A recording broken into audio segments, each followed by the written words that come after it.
Selamat datang di Sistem Ilmu Singkat, tempat di mana kita membahas informasi terpenting dalam waktu singkat, tapi dengan penjelasan yang padat, jelas, dan bisa bikin lo ngerti dalam sekali dengar. Di episode kali ini, kita bakal bahas soal animasi One for All Indonesia, yang lagi rame banget. Proyek ini katanya dibuat untuk mempromosikan nilai-nilai Pancasila dan persatuan, tapi justru memicu perdebatan sengit. Kenapa? Karena kualitas animasinya dianggap kurang memuaskan, sementara anggarannya mencapai miliaran rupiah. Gimana ceritanya? Yuk kita bongkar tuntas. Pertama, kita mulai dari latar belakang proyek ini. One for All Indonesia adalah proyek animasi yang katanya dibuat untuk memperkenalkan semangat persatuan bangsa, terutama ke generasi muda. Proyek ini dikerjakan oleh pihak yang bekerja sama dengan pemerintah, dengan tujuan membuat tontonan edukatif, tapi menghibur. Masalahnya muncul ketika animasi ini resmi dirilis. Banyak penonton yang langsung mengkritik grafik dan kualitas visualnya. Karakter terlihat kaku, gerakan tidak halus, dan desain visualnya dianggap ketinggalan zaman. Kalau dibandingkan dengan standar animasi modern, hasilnya dinilai jauh di bawah ekspektasi. Nah, yang bikin publik makin panas adalah ketika informasi soal anggaran beredar. Disebutkan bahwa proyek ini menghabiskan dana mencapai miliaran rupiah. Bukan ratusan juta, tapi miliaran. Buat sebagian orang, ini langsung memicu pertanyaan besar. Kok hasilnya seperti ini? Kalau kita tarik mundur sedikit, ada beberapa kemungkinan kenapa kualitasnya bisa jauh dari harapan. Pertama, alokasi dana. Bisa jadi dana yang besar itu nggak sepenuhnya dipakai untuk proses produksi animasi. Ada biaya manajemen, promosi, bahkan mungkin birokrasi yang memakan porsi anggaran cukup besar. Kedua, SDM atau tim kreatif.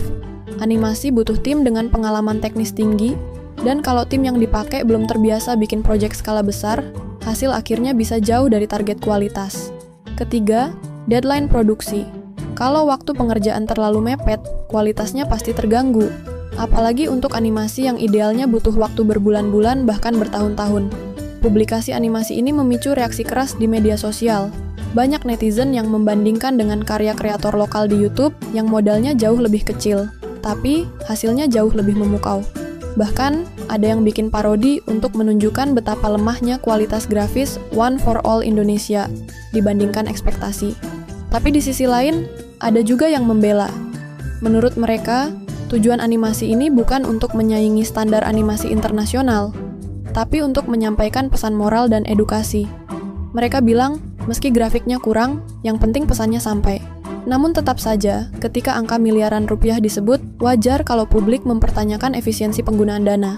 Apalagi di era transparansi sekarang, masyarakat ingin tahu, siapa yang bertanggung jawab di balik proyek ini, bagaimana proses tender atau pemilihan tim produksinya. Kenapa tidak melibatkan studio animasi lokal yang sudah terbukti berkualitas? Fenomena ini sebenarnya bukan kasus pertama di Indonesia. Sebelumnya juga pernah ada proyek multimedia atau aplikasi edukasi yang menghabiskan dana besar, tapi hasilnya tidak sesuai ekspektasi. Masalah klasik seperti ini sering muncul ketika proyek besar dihandle oleh pihak yang kurang menguasai bidangnya secara teknis. Kalau mau dibandingkan, studio animasi di luar negeri dengan dana miliaran rupiah bisa menghasilkan film pendek berkualitas tinggi, dengan efek visual memukau. Jadi wajar kalau publik merasa kecewa. Tapi daripada sekadar mengkritik, kita juga bisa melihat sisi positifnya. Kejadian ini bisa jadi wake up call. Artinya, pemerintah dan pihak terkait harus mulai mempertimbangkan kolaborasi dengan kreator-kreator lokal yang punya track record bagus. Selain itu, transparansi anggaran harus jelas, supaya publik tahu uang mereka digunakan dengan tepat. Terakhir, pelajaran penting dari kasus One for All Indonesia ini adalah dana besar tidak menjamin kualitas tinggi kalau perencanaan, eksekusi, dan pengawasan lemah. Kreativitas, skill, dan manajemen yang tepat justru jauh lebih penting. Jadi, apa yang bisa kita ambil dari sini? Uang yang besar memang bisa bikin proyek jalan, tapi kalau nggak dikelola dengan bijak, hasilnya justru bisa jadi bumerang. Semoga ke depan, setiap proyek kreatif yang melibatkan dana publik benar-benar fokus pada kualitas, bukan sekadar formalitas.